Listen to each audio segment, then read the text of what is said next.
30 jaksa kawal kasus Brigadir J. Kejaksaan sebut setiap perkara dikawal 6-8 jaksa.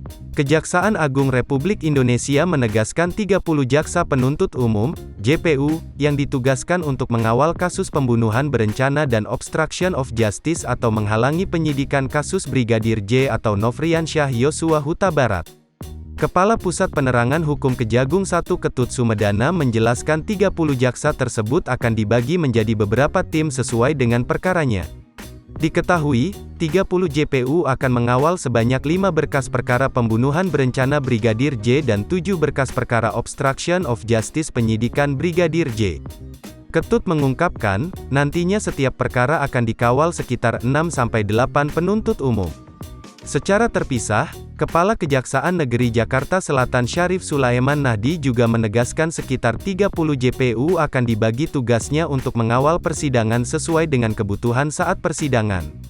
Menurut Syarif, jaksa telah melakukan persiapan dan tentu akan berkomitmen dan bekerja profesional. Selain Ferdi Sambo, 4 tersangka dalam kasus pembunuhan berencana lain adalah Baradae atau Richard Eliezer, Bribka Riki Rizal atau RR, Kuat Ma'ruf, dan Putri Chandrawati. Para tersangka akan disidang di Pengadilan Negeri Jakarta Selatan pada pekan depan. Jangan lupa subscribe, share, komen, dan like ya!